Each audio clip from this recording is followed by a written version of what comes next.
সেই তো বৃন্দাবন।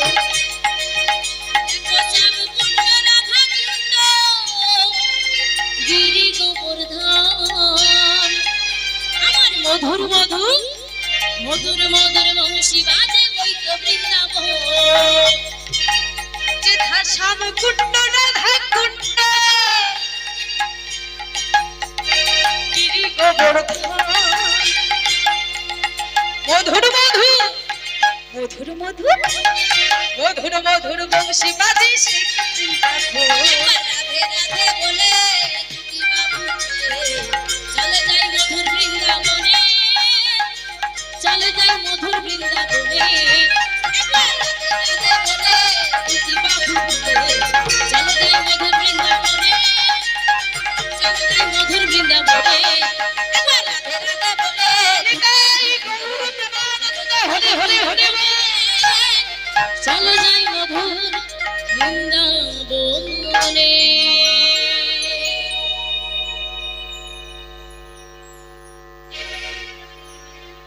জয় নিতাই, জয় গৌর। তা যাই হোক মাগো, পদকর্তা প্রথমেই বললেন, কি বললেন? শ্রবণং কীর্তনং বিষ্ণু শরণং পাদ সেবনং অর্চনং বন্দনং দাস্য সখ্য আত্মনিবেদনং। ভজনের শ্রেষ্ঠ হয় নববিধা ভক্তি, নববিধা ভক্তি। কৃষ্ণ প্রেম কৃষ্ণ দিতে ধরে মহাশক্তি, ধরে মহাশক্তি। প্রথমেই পদকর্তা বললেন শ্রবণং কীর্তনং বিষ্ণু শরণং পাদ সেবনং অর্চনং বন্দনং দাস্য সখ্য আত্মনিবেদনং। প্রথমে কি বললেন না শ্রবণং অর্থাৎ শ্রবণ। প্রথমে কিন্তু বাবা বললেন না যে কীর্তন, প্রথমে শ্রবণকে স্থান দিয়েছি। তাই আপনারা গৌর অনুরাগী কৃষ্ণ অনুরাগী ভক্তবৃন্দ এসেছেন, আপনারাও শ্রবণ করেছেন, তিনিও শ্রবণ করেছিলেন। তিনি শ্রবণ করেই ভগবানের পাদপদ্ম লাভ করেছিলেন। তিনি আর কেউ নয় বাবা, কলিযুগের প্রথম রাজা মহারাজ পরীক্ষিত। মাগো, তাই চরণে ধরে মিনতি করে যায়, যতক্ষণ এই কীর্তন আসরে এসেছেন, যতটুকু সময় নিয়ে এসেছেন, ততটুকু মাগো মন দিয়ে শ্রবণ করবেন। আন কথা কুকথা কোনো বলবেন না হরিনামের আসরে বসে। মাগো, এই লীলার মধ্যে বহু কিন্তু বোঝার জিনিস রয়েছে। একটু যদি মা অন্যমনস্ক হয়ে যান তাহলে কিন্তু কিছুই বুঝতে পারবেন না। বাড়িতে জিজ্ঞাসা করবে, কিরে কীর্তনিয়াটা কি কীর্তন করলো রে? আরে কি যে করলো, মাথা মুন্ডু কিছু খুঁজে পেলাম না। মা, মাথাটাকে আগে বুঝতে হবে, তবেই তো মুন্ডুটা পাবে, তাই না? তাই মাগো কেউ গল্প করবেন না। যাই হোক বাবা, কলিযুগের প্রথম রাজা কি বললাম? মহারাজ পরীক্ষিত। তিনি ব্রহ্ম শাপগ্রস্ত হয়ে রাজ ঐশ্বর্য ত্যাগ করে 7 দিন 7 রাত্রি অনাহারে অনিদ্রায় কি করেছিল গো মা? ভগবত কথা আস্বাদন করেছিলেন। আস্বাদন করে সেই যে ব্রহ্ম শাপগ্রস্ত হয়েছিলেন সেটা থেকে মুক্তি পেয়েছিলেন। তাই জন্যই তো বাবা জগৎ জীবীকে শিক্ষা দেওয়ার জন্য ভগবান এই সমস্ত লীলা করে গেছিলেন। শোনো জি, প্রথমেই যদি আমার চরণপদ্ম লাভ করতে চাও, তোমাদের অন্য কিছু করতে হবে না, তোমরা মন দিয়ে শ্রবণ করলে আমার চরণ লাভ করে নেবে। তাই গৌর প্রেমানন্দ হরি হরিবল হরিবল। এত সহজ নয় বাবা, কে করেছে? তাই তো মাগো, এই পরীক্ষিত কথার অর্থ কি সেটা আমাদেরকে প্রথমে বুঝতে হবে। পরীক্ষিত কথার অর্থ কি না, যিনি নানা পরীক্ষায় উত্তীর্ণ হয়েছেন তিনিই হলেন পরীক্ষিত। তাহলে পরীক্ষায় যে উত্তীর্ণ হলেন তিনি এমন কোন পরীক্ষা দিলেন, কোন পরীক্ষায় উত্তীর্ণ হলেন না মাগো? তার প্রথম পরীক্ষাটা যেটা ছিল সেটা মা উত্তরা দেবীর গর্ভে। যেদিন কুরুক্ষেত্রের যুদ্ধের 17 দিন, সেদিন দুর্যোধন এসেছে মাতা গান্ধারীর কাছে আশীর্বাদ নিতে। মাতাশ্রী, দেখতে দেখতে আমার 99টা ভাই দাদা চলে গেল, আমার তাতে কোনো দুঃখ নেই, আমি একা রয়েছি, তুমি আমায় আশীর্বাদ করো, আমি যেন একাই ওই পঞ্চ পাণ্ডবকে নিধন করতে পারি।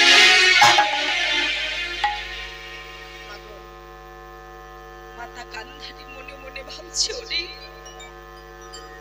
99টা সন্তান আমার এক এক করে চলে গেছে, যে সমস্ত মায়েদের সন্তান হারিয়েছে তারাই জানে যে সন্তান হারানোর কি যন্ত্রণা, কতটা ব্যথা। ওরে, তুই আমার কাছে আশীর্বাদ নিতে এসেছিস,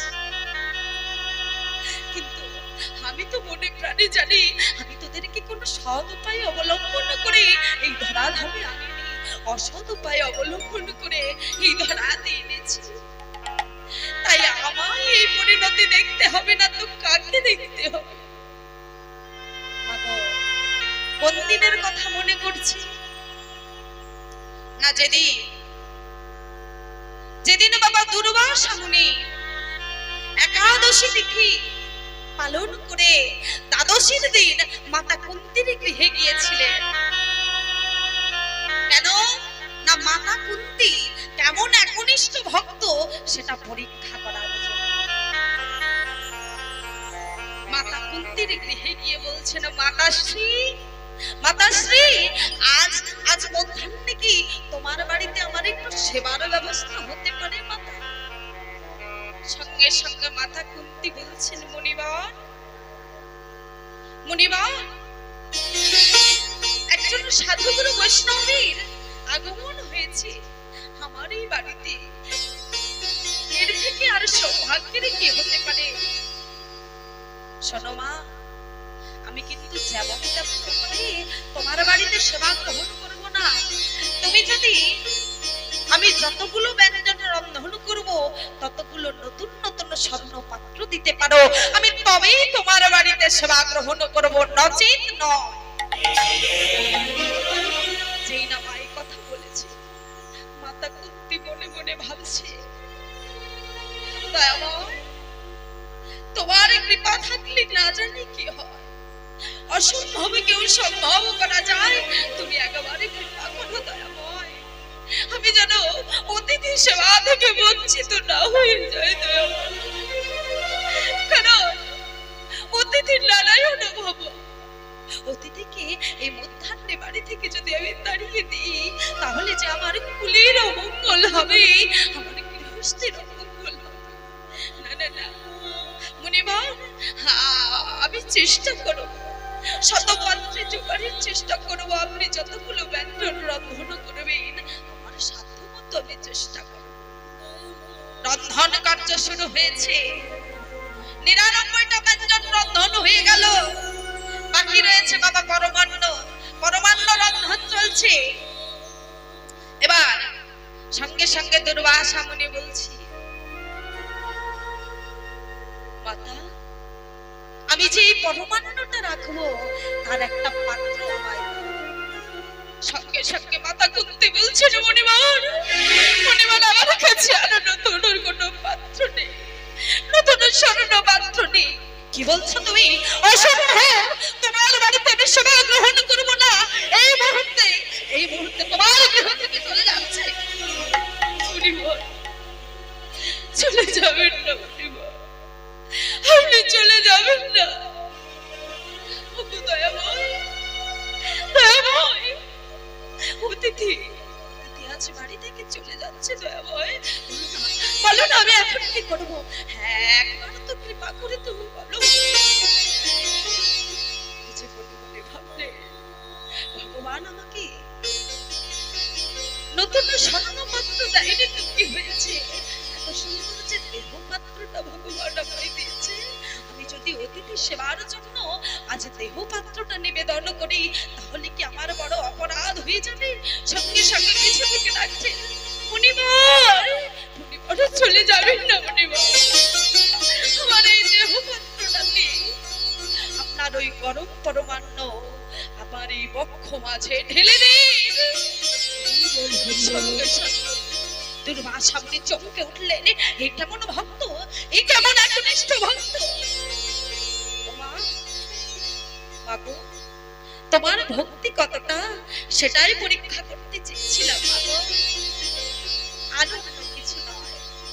যাও মা, তুমি স্নানে সেরে এসো, আমি তোমায় আশীর্বাদ প্রদান করব।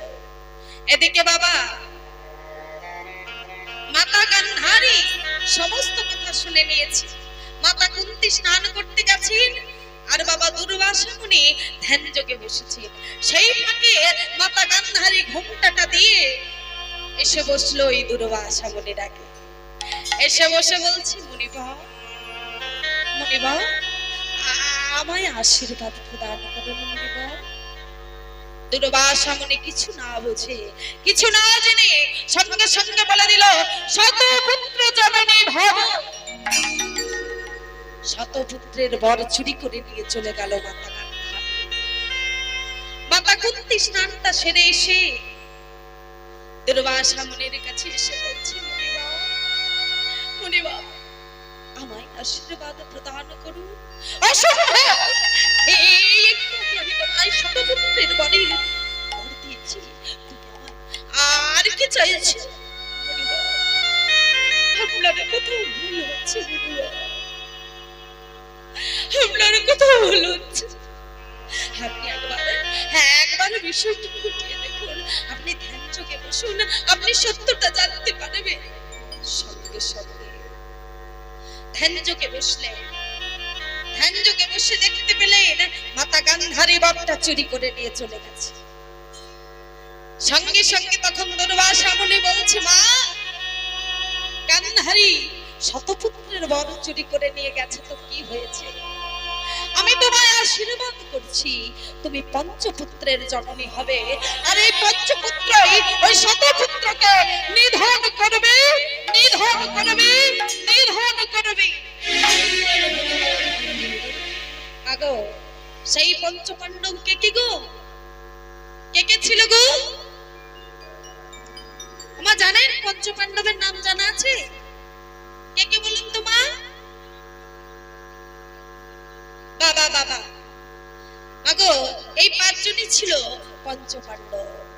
তাই মাগো আজ কি হয়েছে, মাতা গান্ধারীর সেই দিনের কথা মনে পড়েছে যে আমি কোনো সৎ উপায় অবলম্বন করিনি, অসৎ উপায় আমি তোদেরকে এই ধরাধামে এনেছি, চুরি করে সন্তানকে জন্ম দিয়েছি।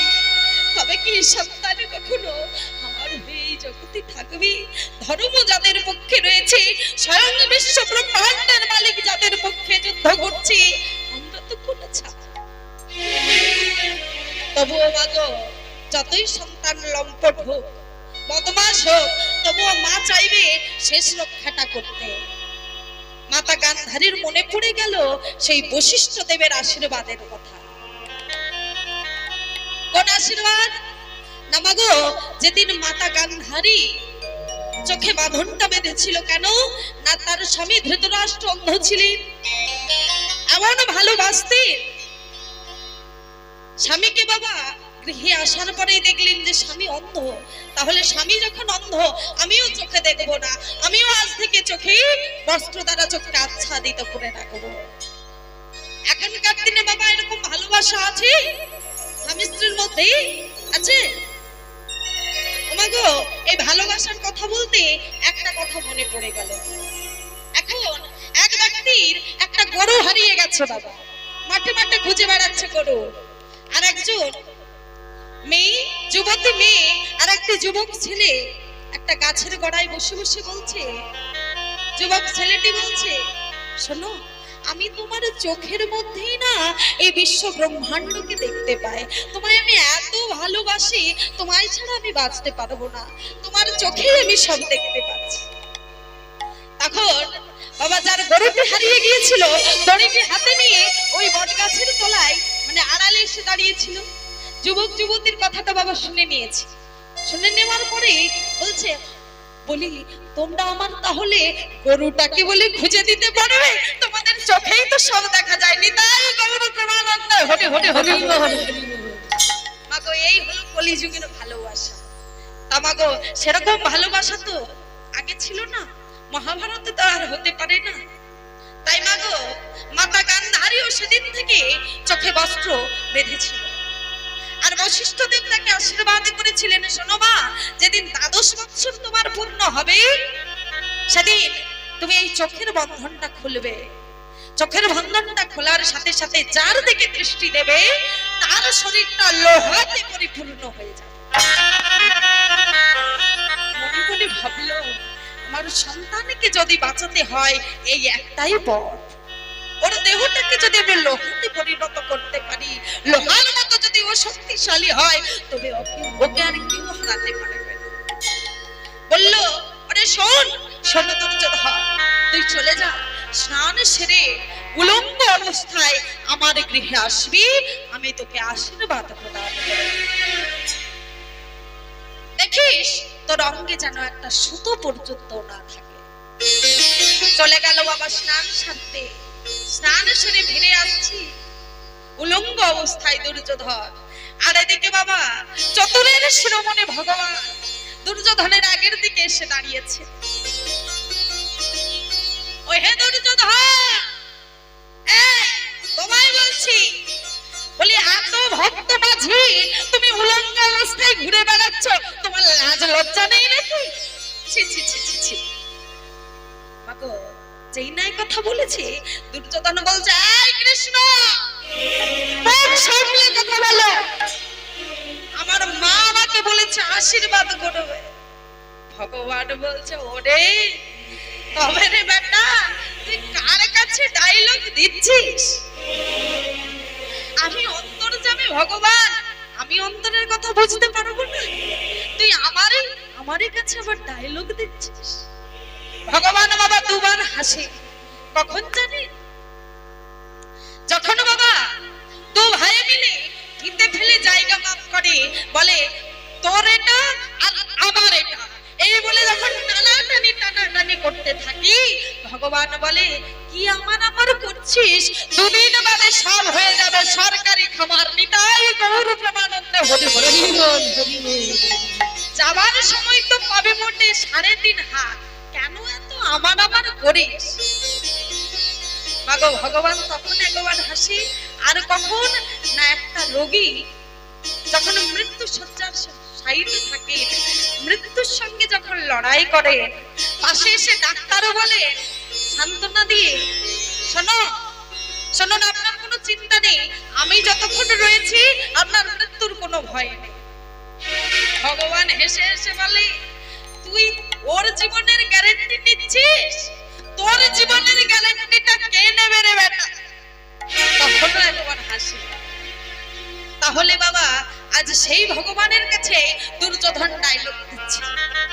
তখন ভগবান তো কম চতুরের শিরোমণি নয়, বলে, ও হে দুর্যোধন, তুমি ছোট ছিলে, তোমার মা তোমায় অনেক নেড়েছে ভেটেছে, তখন তোমার কোনো অসুবিধা হয়নি, কিন্তু তুমি এখন যৌবনে পদার্পণ করেছো, এই যৌবন রূপী শরীর নিয়ে তোমার মায়ের কক্ষে যাবে, তোমার লজ্জা করে না?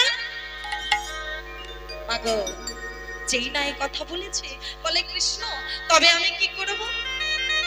বলে, ওই সামনে কলা গাছগুলো দেখা যাচ্ছে, যাও কলা পাতা নিয়ে তোমার লজ্জাটা নিবারণ করো। বলে, মা বলেছিল অঙ্গে সুতো পর্যন্ত দেওয়া যাবে না। বলে, সুতো তো আর কলা গাছ হচ্ছে না, কলা গাছ তো একটা সবজির মতো, যাও পাতাটা দিয়ে আচ্ছাদিত করে দাও। মাগো, পাতাটা দিয়ে লজ্জাটা নিবারণ করে দিয়েছে। আর মনে মনে ভাবছে, এ নন্দের বেটা কৃষ্ণ নষ্ট করেছে দেশটা, এ কোনো খারাপ কথা বলে। চলে গেল মাতা গান্ধারীর কক্ষে। গান্ধারীর কক্ষে গিয়ে বলছে, মাতাশ্রী, মাতাশ্রী, আমায় এবার আশীর্বাদ প্রদান করুন। সঙ্গে সঙ্গে যেই না চোখের বাঁধনটা খুলে দিয়েছে, একে দুর্যোধন, তুমি কি করেছো? তোমায় যে বলেছিলাম তোমার অঙ্গে যেন একটা সুতো পর্যন্ত না থাকে, তোমার এমন অবস্থা কি করেছে বলো আমায়, বলো। নন্দীর বেটা কৃষ্ণ যে নষ্ট করেছে দেশটা, সে আমায় বলেছে। মাতা গান্ধারী মনে মনে ভাবছে, আমি শত চেষ্টা করলেও কখনো আমি আমার সন্তানদের রক্ষা করতে পারবো না, কারণ ধর্ম যেদিকে রয়েছে তাদেরই জয় হবেই হবে। মাগো, চক্ষুটা বস্ত্রটা যেই না খুলে দিয়েছে, চক্ষু দিয়ে দৃষ্টিটা পড়েছে কার দিকে? কার দিকে করলো গো মা? দুর্যোধনের দিকে পড়েছে। তাহলে মা কলা পাতা যে অংশটা ঢাকা ছিল সেখানে কিন্তু সেই কাজটা আর হলো না। গোটা শরীরটা লোহা হলো, সেই অংশটা আর লোহা হলো না। মাকে বলছে, মাতাশ্রী তুমি তুমি কোনো চিন্তা করো না, আমি এমন আমার লোহার মতো শক্তি হয়েছে আমার গায়ে, আমি ওই পঞ্চ পাণ্ডবকে মেরে শুইয়ে দিয়ে আসবো। বলে আজ যাচ্ছি ভীমের সঙ্গে যুদ্ধ করতে, তুমি আমায় আশীর্বাদ করো আমি যেন ভীম বেটাকে মেরে শুইয়ে দিয়ে আসতে পারি। চলেছে বাবা যুদ্ধে। ভীমের সঙ্গে কার যুদ্ধ হবে? দুর্যোধনের যুদ্ধ। আর দাঁড়িয়ে দাঁড়িয়ে দেখছে কি জানেন বাবা?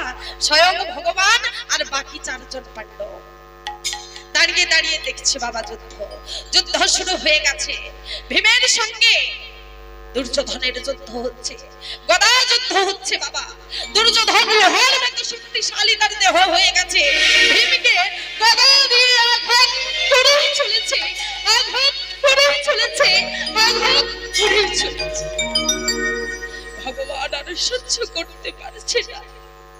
ও অর্জুন, দেখো দেখো আমার ভক্তকে কেমন করে মারেছে, আমি যে আর সহ্য করতে পারছি না। অর্জুন, তুমি একটা কিছু ব্যবস্থা করো অর্জুন। কেশব, যুদ্ধক্ষেত্রে যে উপদেশ দেওয়া ভালো, তুমি কোন উপদেশের কথা বলছো অর্জুন? যেদিন দ্রৌপদীর বস্ত্র হরণ হয়েছিল, দুর্যোধন প্রতিজ্ঞা করেছিল তোমার বস্ত্রটা হরণ করে আমি তোমাকে উরুতে বসাবো। আর তোমরা সেদিনে 5 ভাই মিলে প্রতিজ্ঞা করেছিলে যদি সেই সুযোগ আসে তোমার ওই উরুটাকে আমরা ভঙ্গ করে দেব। আজ সেই সুযোগ এসেছে, বলে দাও, বলে দাও ভীমকে, বলে দাও। ভীম যখন যুদ্ধক্ষেত্রে পরাস্ত হয়ে যাচ্ছে, কোনো উপায় না পেয়ে ভগবানের দিকে দৃষ্টিটা দিয়েছে। এর দ্বারা জগৎজীবীকে শিক্ষা দিচ্ছে, শোনো জগৎজীবী, যখন তোমরা বিপদে পড়বে, কোনো যখন উপায় থাকবে না, দু নয়নের জল দিয়ে আমার চরণে একবার এসে নিজের দেহ মন প্রাণ একবার সমর্পণ করে দেবে, আমি তোমাদের উদ্ধার করতে যেখানেই থাকি আসবো। নিতাই গৌর প্রেমানন্দ। মাগো, যেই না ভীম তাকিয়েছে, সঙ্গে সঙ্গে কি করলো?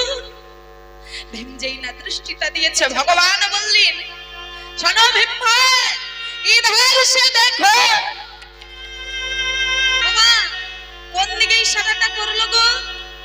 উরুতে ইশারা করলো, কারণ ওইখানটায় কলা পাতা দিয়ে ঢাকা ছিল, ওই অংশটাই লোহা হয়নি। তাই কি করলো ভীম? উঠে গিয়ে গদাটা দিয়ে সঙ্গে সঙ্গে দুর্যোধনকে গদাঘাত করেই চলেছে, করেই চলেছে। গদা দিয়ে গদাঘাত করতে করতে দুর্যোধনের উরুটাকে মেরে ভঙ্গ করে দিল। আজ সেই দুর্যোধন 18 দিনের দিন কুরুক্ষেত্রের যুদ্ধের মাঠে বসে চিৎকার করে বলছে, কেউ কি নেই? কেউ নেই, আমাকে সাহায্য করার মতো কেউ কি নেই? আমার আজ সমাজের উঁচু মাথাটা আজ নিচে নেমে গেল, কেউ নেই, আমার আপনজন বলতে কি কেউ নেই? আমি যে আর এই তীব্র তীব্র হাড়ে ভাঙার যন্ত্রণা সহ্য করতে পারছি না। পাগল, সেই সময় পেছন দিক থেকে কে একজন বলল, বন্ধু, বন্ধু। কে বলেছে কেউ নেই? আমি রয়েছি। তুমি কে বন্ধু? আমি তো তোমায় ঠিকঠাক চিনতে পারছি না বন্ধু, বলো না, বলো না বন্ধু তুমি কে? তুমি চিনতে পারছো না? আমি হলাম তোমার গুরুদেব দ্রোণাচার্যের ছেলে অশ্বত্থামা। অশ্বত্থামা বন্ধু, তুমি এসেছো বন্ধু? বলে হ্যাঁ আমি এসেছি। বন্ধু তুমি পারবে পারবে আমার উপকার করতে, পারবে আমায় সাহায্য করতে? আজ যে দুর্দিনে আমার পাশে আর কেউ নেই বন্ধু। বন্ধু আমি তোমায় সাহায্য করব না, শুধু তোমার জন্য আমি আমার প্রাণটাও পর্যন্ত দিতে প্রস্তুত। আগো জেনে রাখবে, এই বন্ধু তিন ধরনের হয়, বন্ধু, মিত্র আর সৌহৃদ। বন্ধু কাকে বলবো মা? বন্ধু তাকেই বলবো যে মা বলবি যে তোমার দুয়ানা আর আমার দুয়ানা, সেটা হচ্ছে বন্ধু। আর মিত্র কোনটা? সে হয়তো আপনার অনুষ্ঠানে অনেক কিছু জিনিস এনেছে, কিন্তু তার বাড়িতে যখন অনুষ্ঠান হলো আপনি খালি হাতেই চলে গেলেন, সে আপনাকে দেখেই খুশি, কোনো জিনিস তার লাগবে না, বলে বন্ধু আনতে পারেনি তো কি হয়েছে, বন্ধু তো আমার এসেছে। সেটা হলো মিত্র। আর সৌহৃদ কাকে বলবো? সে আর বাবা অন্য কেউ নয়, আমাদের জগতের নাথ জগন্নাথ, তিনি হলেন সৌহৃদ নিতাই গৌর প্রেমানন্দ হরি হরি হরি হরি বল। মাগো, তাই তো অশ্বত্থামা যখন বলেছি, বলে বন্ধু তুমি পারবে পারবে একটা কাজ করতে, ওই পঞ্চ পাণ্ডবের মুন্ডগুলো তুমি ছেদ করে আমার কাছে এনে দিতে পারবে? বলে এই সামান্য ব্যাপার, তুমি আমার কাছে এর থেকেও বেশি কিছু চাইলে আমি তোমায় এনে দিতাম। হরষে বিষাদে আজ অশ্বত্থামা চলেছে কোথায়? না সেই পঞ্চ পাণ্ডবের শিবিরে। কেমন করে যাচ্ছে? আজ মহারথী অশ্বত্থামা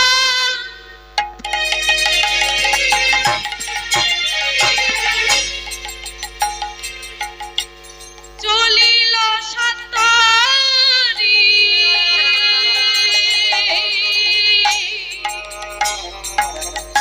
আজ মহাক্রোধে অশ্বত্থামা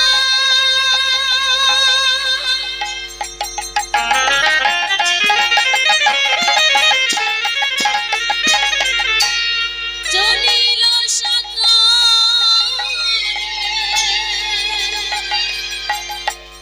দ্রৌপদীর পঞ্চপুত্র ছিল সেই ঘরে, আর দ্রৌপদীর পঞ্চপুত্র ছিল সেই ঘরে। মাগো, দ্রৌপদীর পাঁচজন পুত্র শয়ন করে আছে, আর পঞ্চ পাণ্ডবের শিবিরে প্রবেশ করেছে। অন্ধকার তো বুঝতে পারলো না, পাঁচজন যেই না গায়ের হাতা নিয়ে শুয়ে আছেন, সঙ্গে সঙ্গে অশ্বত্থামা কি করলেন? ভাবিলেন পঞ্চ পাণ্ডব এই পঞ্চজন, আজ ভাবিলেন পঞ্চ পাণ্ডব এই পঞ্চজন, একে একে সবার মুন্ড কাটিব এখন।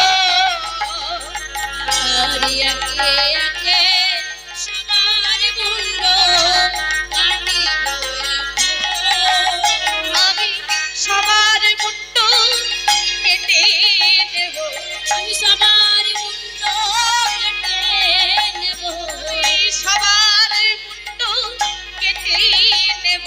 আমি সবার মুন্ড কেটে নেব। আজ দুর্যোধনের আশা পুরাইব, আমি সবার মুন্ড কেটে নেব। দুর্যোধনের আশা পুরাইব, আমার প্রতিজ্ঞা পুরাইব। সবার মুন্ড কেটে নেব, আমার প্রতিজ্ঞা পুরাইব।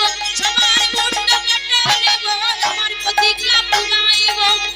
একে একে কেটে নেব, একে একে সবার মুন্ড কাটিব এখন। একে একে সবার মুন্ড কাটিব এখন। মাগো, পাঁচজন গায়ে ঢাকা নিয়ে শুয়েছিল, কি হলো? ওগুলো কে ছিল? না দ্রৌপদীর পাঁচটা সন্তান, সেগুলোকে ভাবলো কি? না পঞ্চ পাণ্ডব। ভেবে কি করলো? একটা একটা করে মুন্ডকে ছেদ করে থলের মধ্যে ভরে নিয়েছে বাবা। অন্ধকারে কিছু দেখা যাচ্ছে না, থলের মধ্যে ভরে নিয়ে চললো কোথায় না বন্ধু দুর্যোধনের কাছে। দুর্যোধনের কাছে এসে বলছে, কি বলছি, এত বলে হর্ষিত হইল দুর্যোধন, সাধু সাধু বলি রাজা উঠিল তখন। বাহ বাবা বাবা, সাবাস বন্ধু, তুমি মুন্ডগুলো ছেদ করে নিয়ে চলেই গেলে। তোমার কাজের বলিহারি যায়, এত সুন্দর তুমি কাজ করতে পারো। আমার বিপদে এমন ভাবে যে চটজলদি তুমি কাজটা করে ফেলবে আমি ভাবতেও পারিনি। তোমার মতো বন্ধু আমার আর কেউ হবে না। সঙ্গে সঙ্গে বন্ধুকে আলিঙ্গন করে বলছে, তুমি আজ অতি বন্ধু বলি,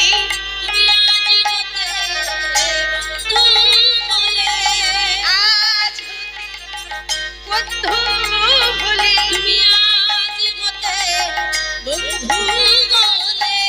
আমার কাছে যা কথা দিলি,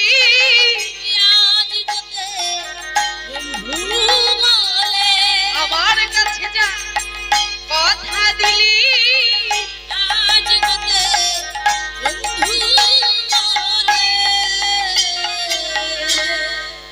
মাগো কথা দিয়ে গিয়েছিল তাই বন্ধুর মতো কাজ করেছে। দুর্যোধনের যে ভাঙা হাড়ের যন্ত্রণাটা ছিল সেটা দুর্যোধন কি হলো, ভালো হয়ে গেল। দুর্যোধনের মনের যন্ত্রণা যদি বাবা কারো লাগে সে যন্ত্রণা জীবনেও বাবা ভালো হবে না। হাড়ের যন্ত্রণা যদি হয় সেটা বাবা ওষুধে মলমে হয়তো ভালো হয়ে যাবে।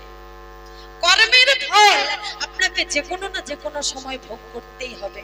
এ জন্মে না হোক বা পরজন্মে হোক আপনাকে ভোগ করতেই হবে, কারণ চক্রবাক পরিবর্তে সুখানিচ দুঃখানিচ, চক্রের মতো ঘুরছে সুখ এবং দুঃখ। আগো আমরা হয়তো মনে মনে ভাবলাম আমার একটা সন্তান আছে, সন্তান বড় হবে, চাকরি পাবে, আমায় খেতে দেবে, এই যে আমাদের মনের আশা।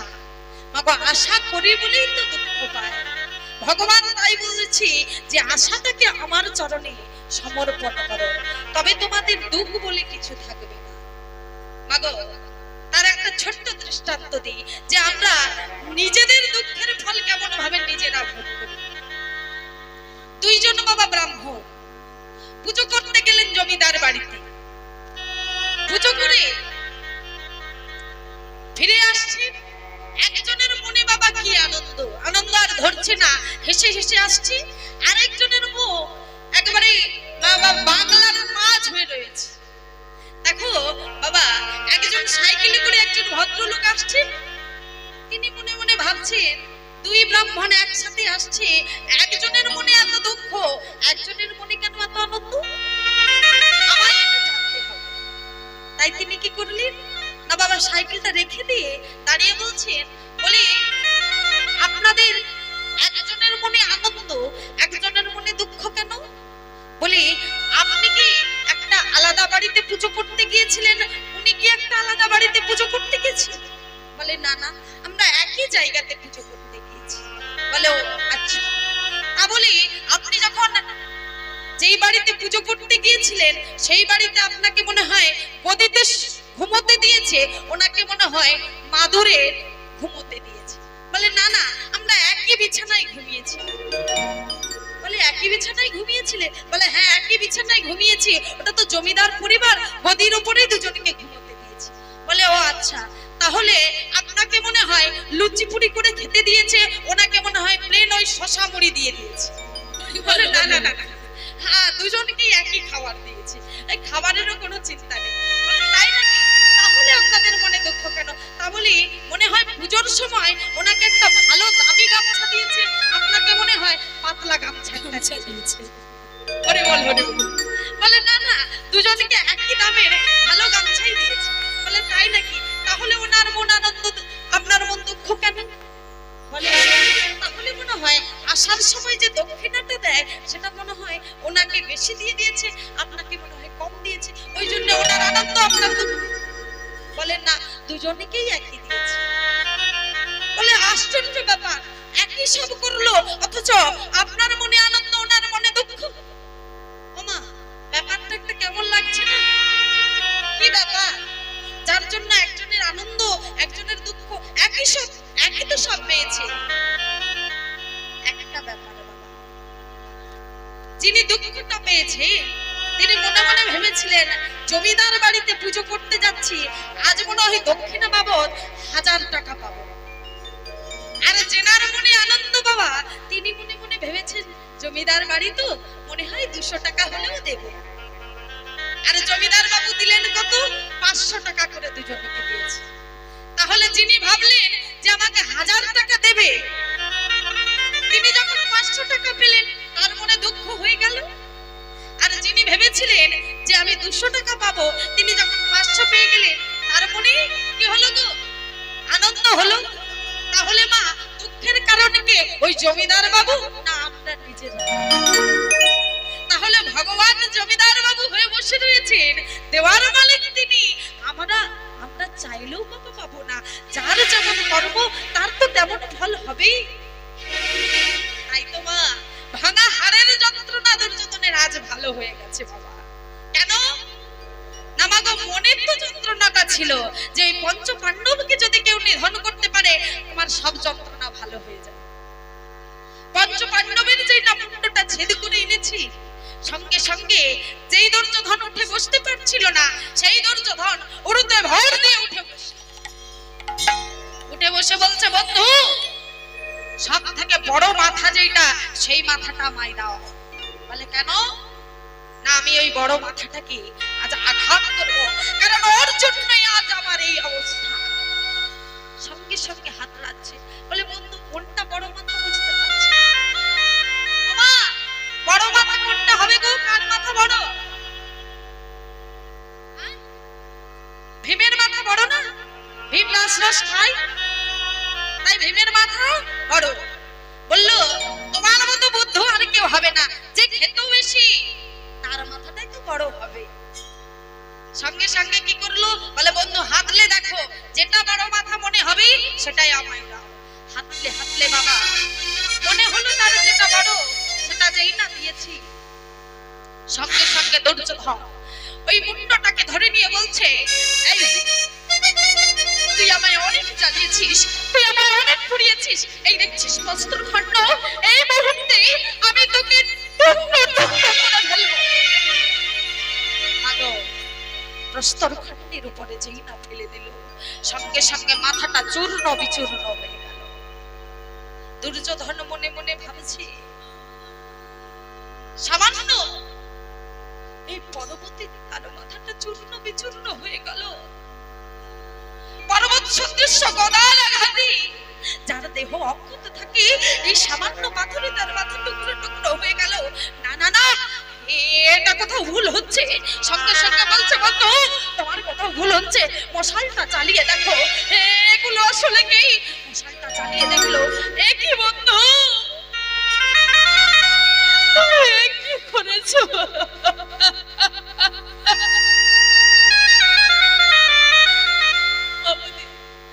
আমাদের ভাই ভাইয়ের শত্রুতা, এই এতটুকু ছোট বালকগুলোর তো কোনো অন্যায় ছিল না। তুমি এদেরকে এমন করে কারণে হত্যা করলে কেন? কেন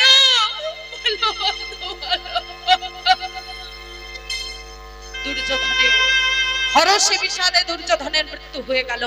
কুরুক্ষেত্রের যুদ্ধ সমাপন করে হস্তিনাপুরের রাজ সিংহাসনে বসলেন ধর্মরাজ যুধিষ্ঠির।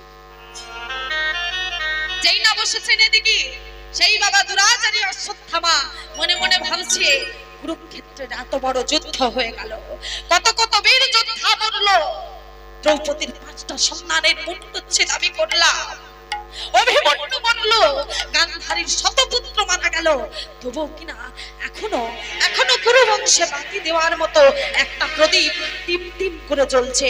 সেই প্রদীপটাকে আমায় আজ নিভিয়ে ফেলতে হবে। মাগো সেই প্রদীপটা কে গো? মা উত্তরা দেবীর গর্ভে কে রয়েছে?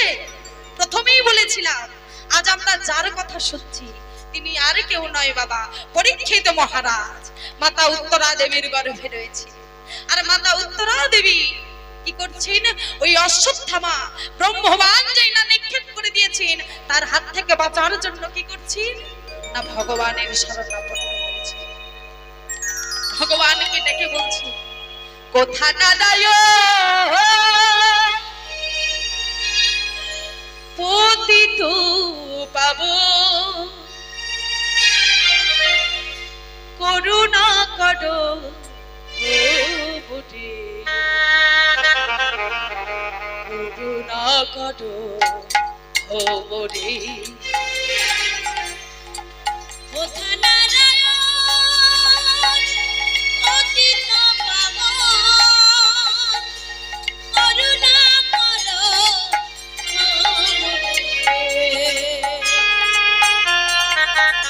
করুণা করো আমাদের। তুমি যে কত কাঙালির তুমি যে প্রেমে ভিখারি, তুমি যে গোপ কাঙ্গালের আমি যে প্রেমে ভিখারি। চলে যেও না ও গিরিধারী, তোমায় বাঁধিব প্রেমের ডোরে। করুণা করো নিতাই গৌর প্রেমানন্দ হরে হরে হরে বল। কোথা নারায়ণ তুমি কোথায় গো? পাবন, আমি যে বড় বিপদে পড়েছি।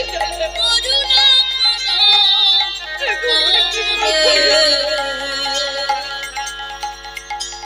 করুণা করো আমরে।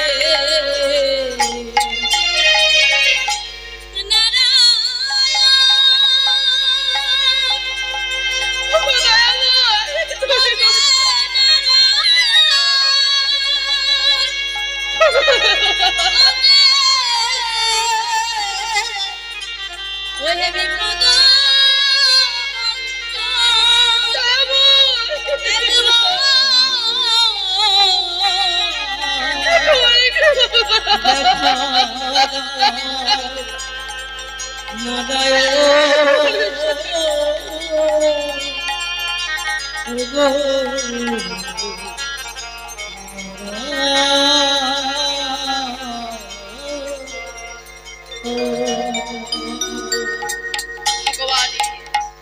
চরণ তলে যেই না ছাড়ে খেয়ে পড়েছি, দয়াময় বিপদ ভঞ্জন মধুসূদন, তার কাছে গিয়ে ভক্ত যদি নয়ন বাড়ি বাড়ি স্মরণ করে, ভক্তের ডাককে ফিরিয়ে দিতে পারে বাবা। কারণ তিনি নিজ মুখে বলেছেন, ভক্ত বড় মাতা পিতা, ভক্ত বড় গুরু, আর ভক্তই রেখেছে নাম বাঞ্ছা কল্পতরু। ভক্তকে যেই আসনটা দিয়েছেন, এমন আসন আর জগতে কাউকে দেয়নি বাবা। তাই তো মাগো, তিনি ভক্তির মান রক্ষা করার লাগি আজ শঙ্খ চক্র গদা পদ্ম হাতে নিয়ে উত্তরা দেবীর গর্ভের মধ্যে প্রবেশ করেছে। কেমন করে প্রবেশ করলেন গো? যোগ বলে উত্তরার গর্ভের ভিতরে, যোগ বলে উত্তরার গর্ভের ভিতরে, যোগ বলে উত্তরার গর্ভের ভিতরে, যোগ বলে উত্তরার গর্ভের ভিতরে। আজ গুরু বংশ রক্ষা হেতু কশিলা সত্তরে, আর গুরু বংশ রক্ষা হেতু কুশিলা সত্তরে। আরে মায়া যোগে সেই গর্ভ করিয়া ভর, আর মায়া যোগে সেই গর্ভ করিয়া ভর। আরে আপনি গর্ভের মধ্যে রহেন তখন, আরে আপনি গর্ভের মধ্যে রহেন তখন। আরে রাখিতে ভক্তের প্রাণ, রাখিতে ভক্তের প্রাণ, রাখিতে ভক্তের প্রাণ, রাখিতে ভক্তের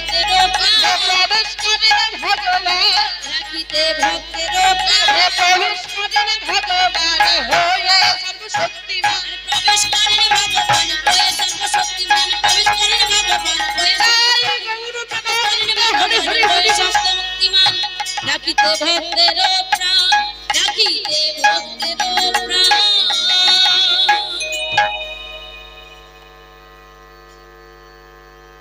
তামাগো গর্ভের মধ্যে প্রবেশ করেছেন কি না শঙ্খ চক্র গদা পদ্মধারী নারায়ণ,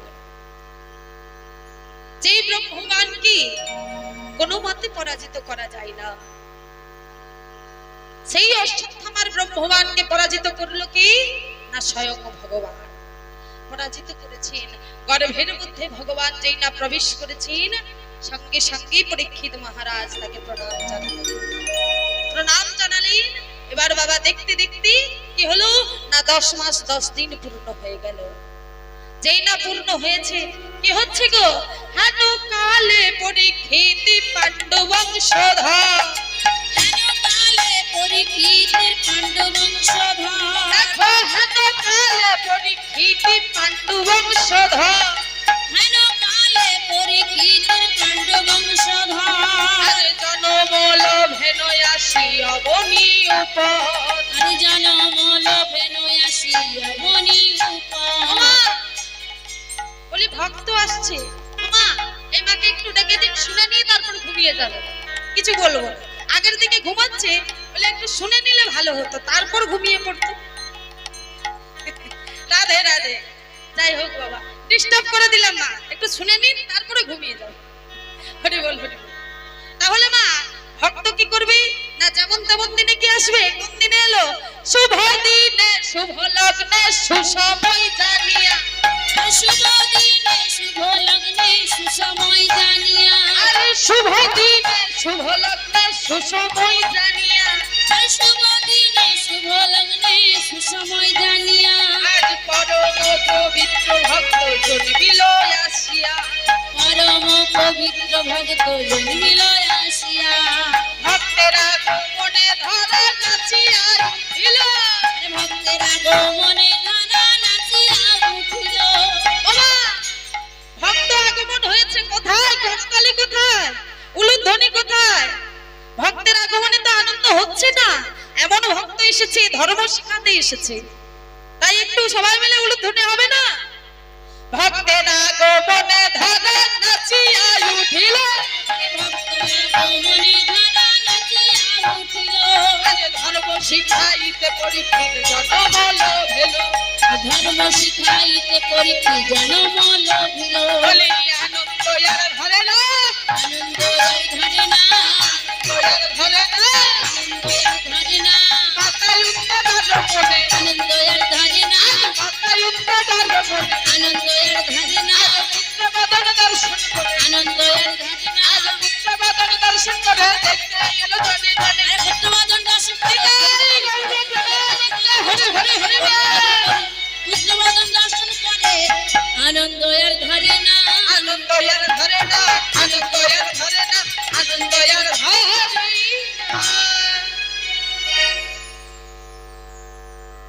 মহারাজ পরীক্ষিতের একবার জয়ধ্বনি দেওয়া যাবে?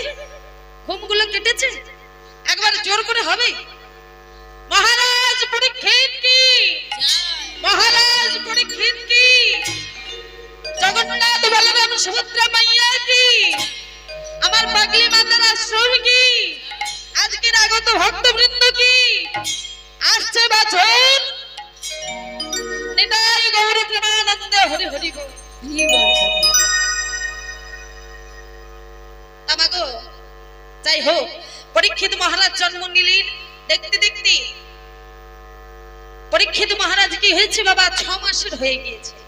6 মাস হলে কি হয়, কি হয় মা, 6 মাস বয়সে কি হয় গো, হ্যাঁ?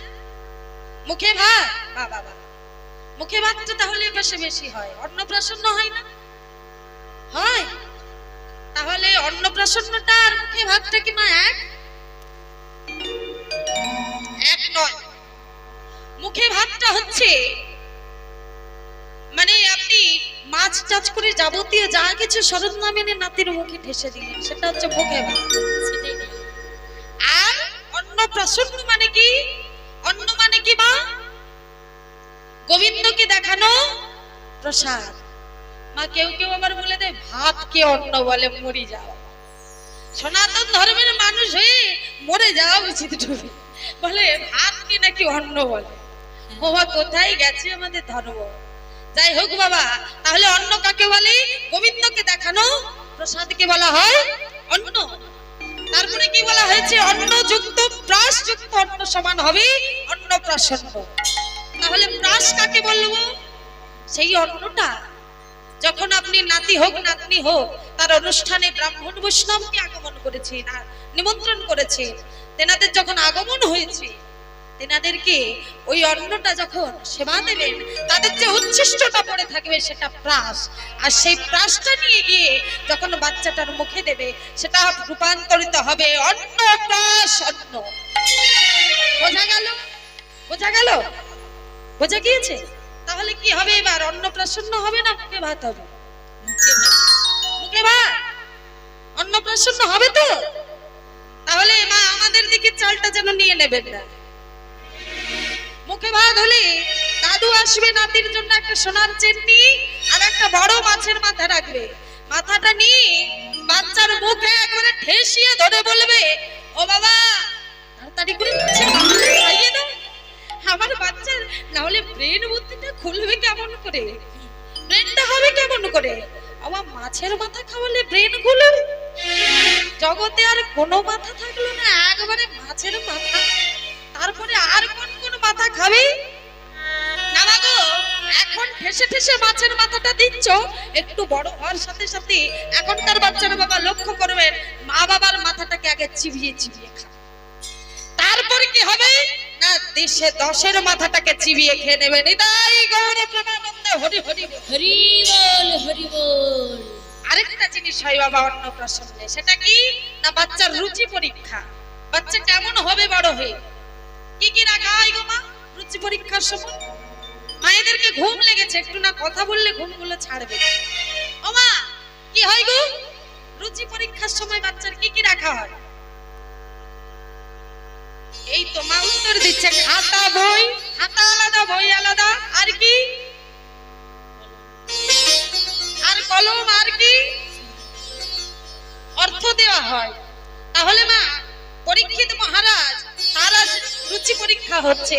তিনি জমিদার পরিবারের সন্তান, তাকে কিন্তু তেনারা ছিলেন বাবা ধার্মিক জমিদার, তাই কিন্তু গীতা গ্রন্থটা দিতেও ভুললেন না। সেটা দিলেন, আর কি দিলেন না তরোয়াল একটা দিলেন। সমস্ত কিছু সাজিয়ে রেখেছি। মাগো মহাজন বলছে এগুলো আমার কথা নয়, যারা পুস্তক নেয় তেনারা কি বিদ্বান হয় বড় হয়ে। যারা কলম নেয় তারা কি হয় না লেখক। আর যারা অর্থ নেয় তারা কি হয়? অর্থের বাবা পিশাচ হয়ে যায়। বলে কখন বাবা প্যান্টটা খুলে রেখে দিয়ে যাবে, প্যান্টের পকেটে ক টাকা আছে নিতে পারলে দেখতে, ওই টাকার পেছনে সব সময় ঘুরে বেড়াবে। অর্থ পিশাচ। আর তারপরে কি না বাবা চিরুনি রাখে, আয়না রাখে না?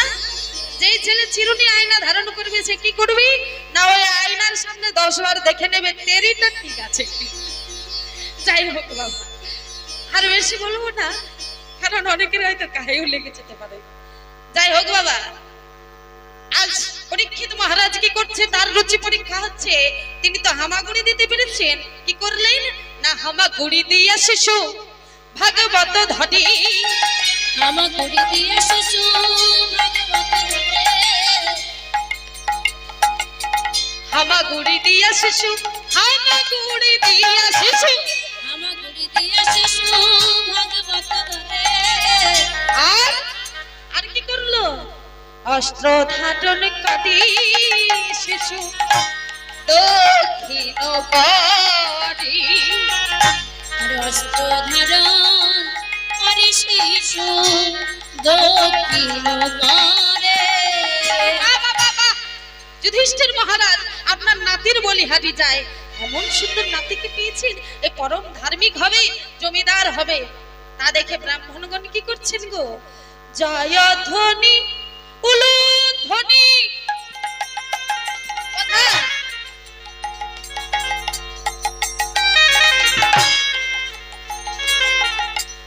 করি সর্বজয়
দর্শন করে আনন্দ আর ধরে না রে আজ শ্রী হরি বলে পুত্র দর্শন করে হরি হরি হরি শিকারি শিকারি বলে পুত্রবদন দর্শন করে আনন্দ আর ধরে না রে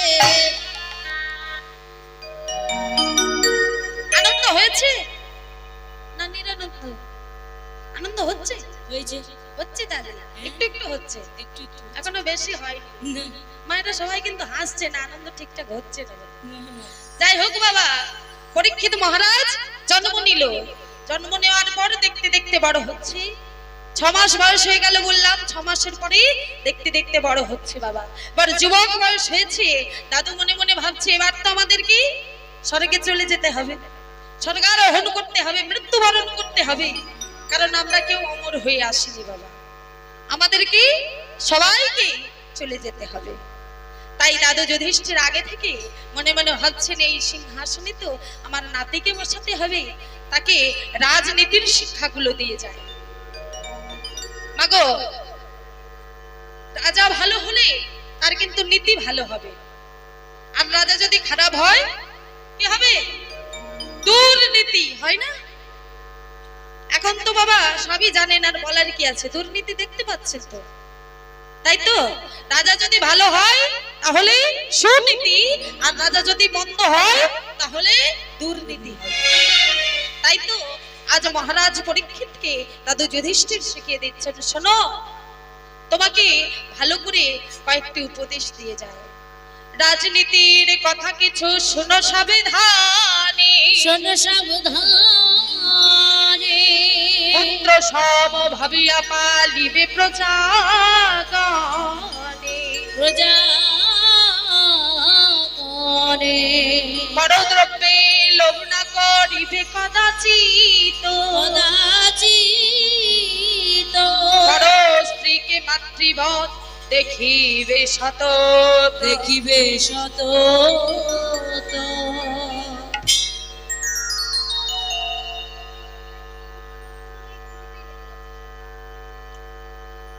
মাগো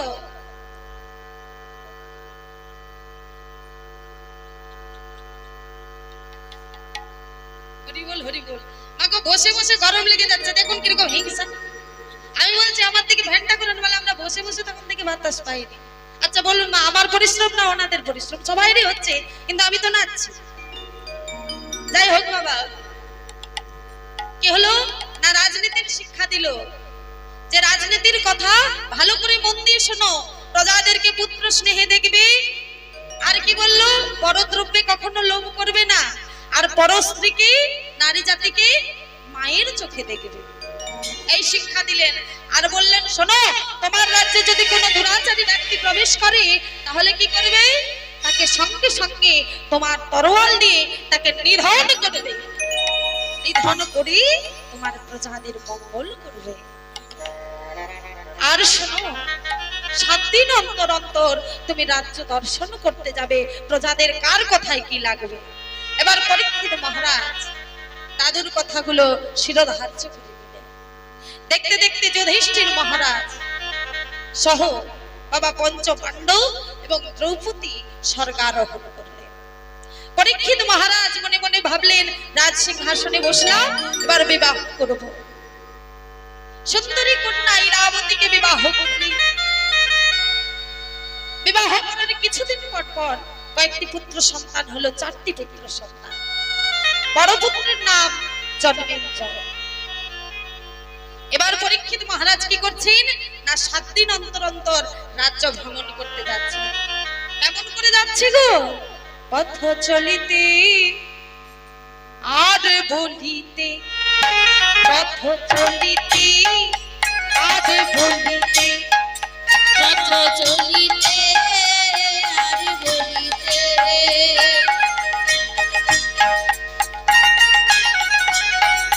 পথ চলিতে আর বলিতে, এই করতালিগুলো কোথায়?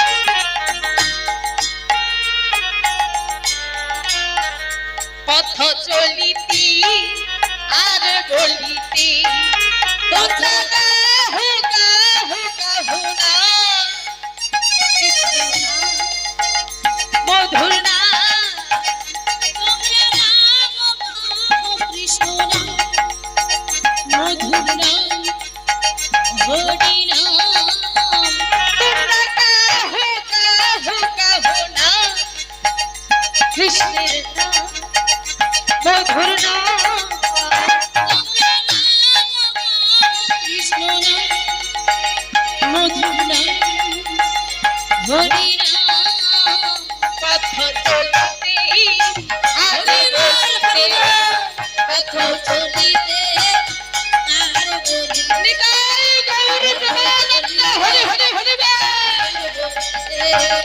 তোমরা নাম গাও কৃষ্ণ নাম হরি নাম মধুর নাম তোমরা নাম গাও কৃষ্ণ নাম মধুর নাম হরি নাম পথ চলিতে আর বলিতে পথ চলিতে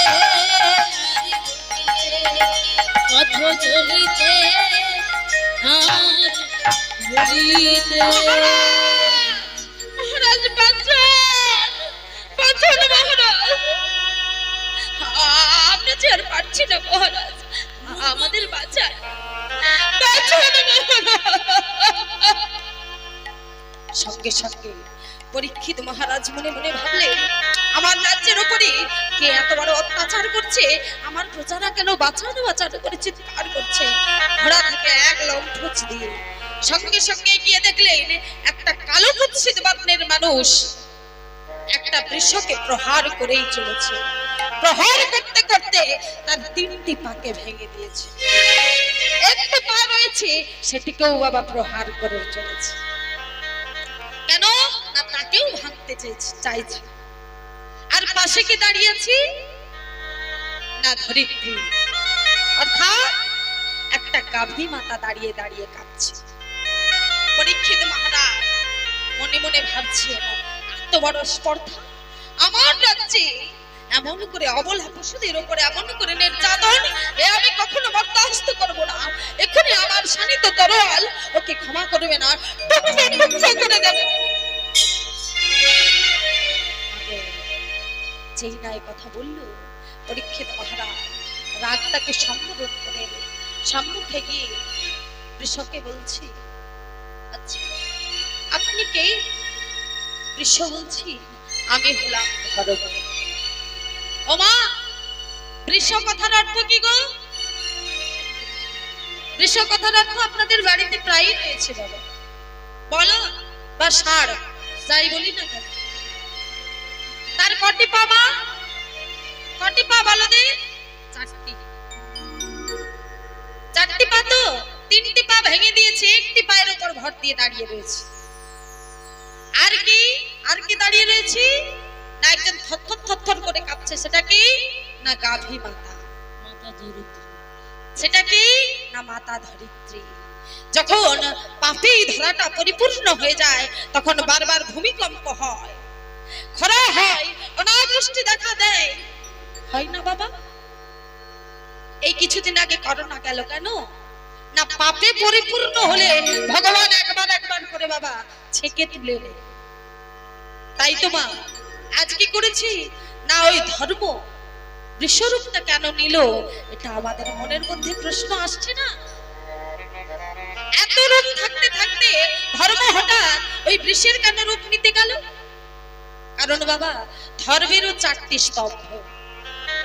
কি কি না তপস্যা, দয়া, শৌচ আর সত্য। তাহলে মা মনে মনে ভাবুন তো, আমাদের ভেবে দেখুন একবার, আমরা যখন সত্য যুগে বাস করেছিলাম তখন আমাদের 4 পাত কিন্তু বাবা ধর্ম ছিল। ত্রেতা যুগ এলো হয়ে গেল 3 পাত ধর্ম, 1 পাত অধর্ম। তারপরে কি হলো 2 পাত ধর্ম, 2 পাত অধর্ম। আর কলিতে হয়ে গেল 3 পাত ধর্ম, 1 পাত ধর্ম। তাই তো মা আজ বৃষর 3টে পা ভেঙে দিয়েছে। কি কি না তপস্যা, দয়া, শৌচ। তপস্যা করার মতো মা সময় আছে? আছে? 3 ঘন্টা বসে হরিনাম শুনতে পারছি না, একবার এদিকে ঢেল মারছে একবার ওদিকে ঢেল মারছে। বলে একটু পাকা ছড়ালে ভালো হতো, একটু ঠেসটা পেলে ভালো হতো।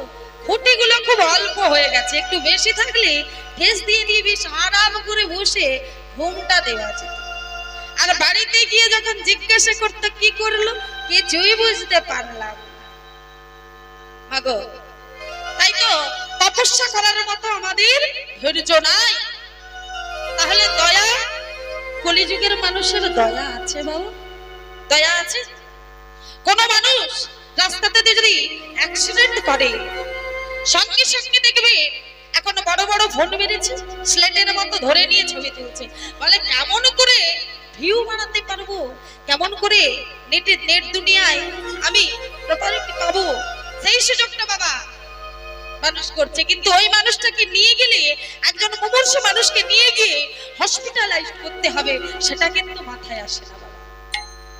তাহলে মানুষের কেমন স্বার্থপরতা! তপস্যা, দয়া গেল, শৌচ, এঠোসগুলির বিচার আছে বাবা। যেই হাতে খাচ্ছে, ফু দিয়ে যাচ্ছে, সেই হাতেই দেখবেন মহাপ্রসাদ চলছে রন্ধ। অনেক জায়গায় বাবা লক্ষ্য করেছে। তাহলে বাবা শুকরির না যদি বিচার থাকে, ঘরের রোগ জ্বালারও কিন্তু কমতি হবে না। এঠো শুকরিটা কিন্তু বাবা বিচার করতে হবে। যাই হোক বাবা, 3টি চলে গেল, কলিযুগে বিদায় নিয়ে নিল, বাকি রয়েছে সত্য। বারবার দেখুন বাবা, সত্যটাকে মিথ্যে কিন্তু ঢাকার চেষ্টা করছে না? কিন্তু মিথ্যেটা চাপা পড়ে একদিন সত্য প্রকাশ পাচ্ছে।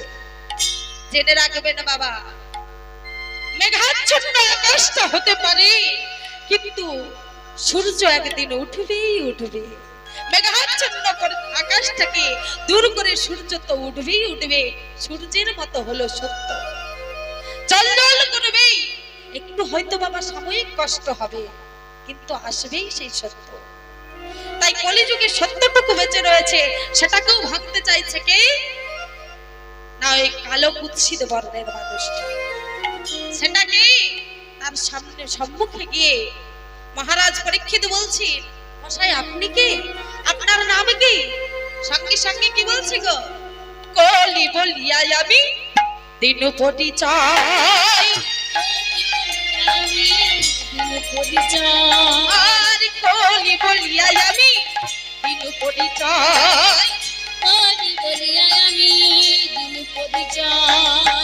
তারপরে ভাই আমি শোনো মহাশয়।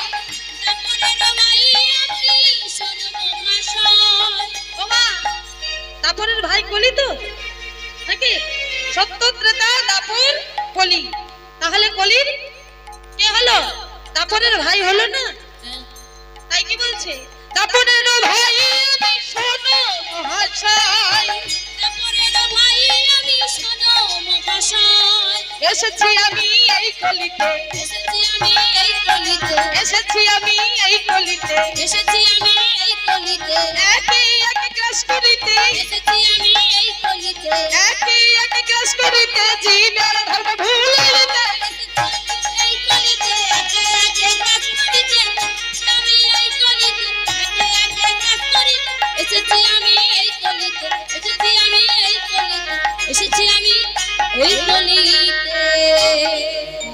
যেই না বাবা বলেছেন এ কথা, সঙ্গে সঙ্গে তরোয়াল দিয়ে কলিকে বাবা হত্যা করতে গেল। সঙ্গে সঙ্গে বাবা যেই না হত্যা করতে গেল, কি করলো? মাগো বাবা, যদি কোনো প্রশ্ন করার থাকে পরে করবে, লীলা চলাকালীন কেউ কোনো কথা বলবে না। তাহলে কিন্তু বাবা সমস্ত কিছুই কিন্তু মনের ভাব, সেই ভাবটা যদি একবার নষ্ট হয়ে যায়, তদ্রূপ তেমনটা আপনাদের কাছে হয়তো তেমন ভাবে প্রকাশ করতে চাইলেও পারবো না। তাই মাগো, আপনাদের সাহায্যটা সবার আগে দরকার। আপনারা যেমন ভাবে আমায় উৎসাহ দেবেন, আমি তেমন ভাবে গাওয়ার চেষ্টা করব। বারবার যদি একটা একটা করে কমেন্ট করতে থাকে, তাহলে মনোনিবেশটা বিঘ্ন হচ্ছে। তাই মাগো, কি হলো না মা, যেই না কলি বলে পরিচয় দিল, মহারাজ কি করছি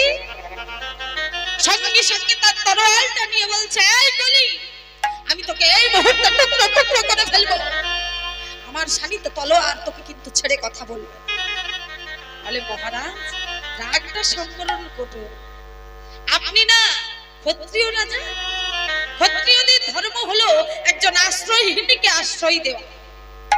ত্রেতা যুগের কথা মনে করে দেখুন, স্বয়ং রামচন্দ্র যখন রাজত্ব করছিলেন, তার কাছে আশ্রয় নিতে এসেছিল বিভীষণ। তখন লক্ষ্মণ বলেছিলেন, ও দাদা, আমাদের ঘোর শত্রু হচ্ছে বিভীষণ, ওকে কেন আশ্রয় দিচ্ছ? ও তো রাবণেরই ভাই।